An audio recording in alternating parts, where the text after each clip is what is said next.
Time now for our CBS 21 News Political Insiders. Tony May, the Democratic strategist, Charlie Giroux, our Republican strategist, with us as usual on Tuesdays. Welcome, guys. We want to begin with tax cuts. Obama announced he wants to extend the tax cut extension for middle-class Americans, those making less than $250,000 a year household, because he says he doesn't want middle-class Americans to be penalized with this about roughly $2,000 a household of these taxes. Now, we were talking about this during the commercial break.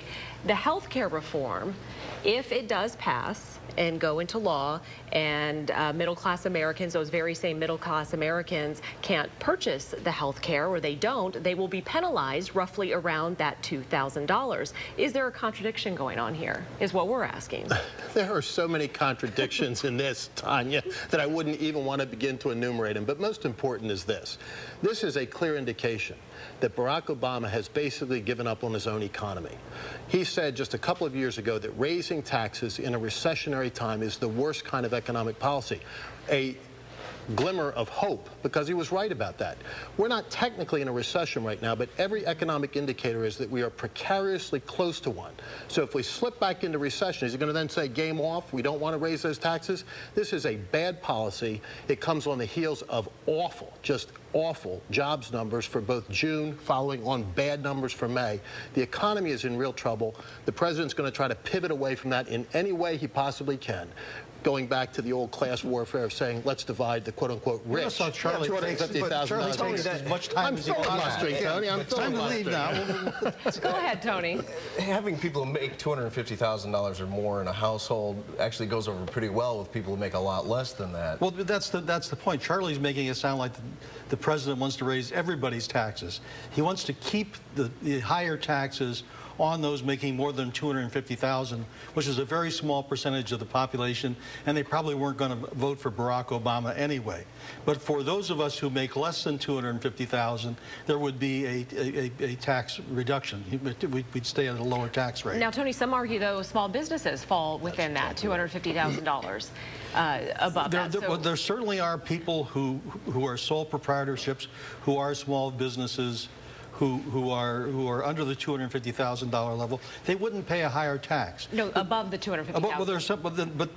Well, good for them. They're making more than $250,000. And creating jobs. Whether you're incorporated or not, more power to those guys. They're doing well. But if you work for small businesses, Charlie, though, they don't usually make more than $250,000. Actually, most do. Actually, most do, Rob. And that's the whole problem. What types of small businesses are there? Virtually any kind of small business is grossing out over $250,000 a year. And Tony says that, they're sole proprietorships. They're not. They're partnerships. They're corporations that pass through to individual owners. They pay the taxes on this. It kills job creation. The overwhelming number of jobs in this country, Rob and Tony, Tanya already knows this, are created by small businesses. And when you begin to put a choke around the neck of small business, you kill the economy, if it isn't dead already under this administration. Well, I'd like to go to work for a small business where I can make more than $250,000 a year. Let's go back to your original point, though, about Obamacare. Right. Will they be taking money out of this pocket to cover that? And I think that the key to that point is that they will be getting health care for the money that they're paying. If they're required under the Obamacare regulations, and it doesn't start until 2014, at which time the moratorium on raising taxes is going to expire anyway. So we're going to be back and having this same discussion in August 2014.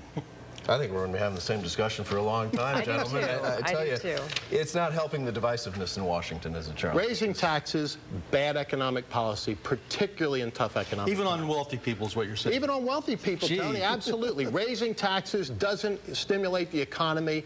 It simply gives the government more money to spend, and tucked into that Obama budget, stimulus? Tucked into that, I believe in the stimulus of people getting jobs and going to work. You bet I do. But the budget that Obama wants to tuck this into has tons, trillions of dollars of new debt. The debt is what's killing the economy of this country. It's why the job numbers are in the tank. The Obama administration doesn't want to talk about 80,000 jobs in the month of June. You know how long it took the Reagan administration to create 80,000 jobs? A couple of days. All right, well, we want to keep our jobs, so we're going to wrap it up with you guys.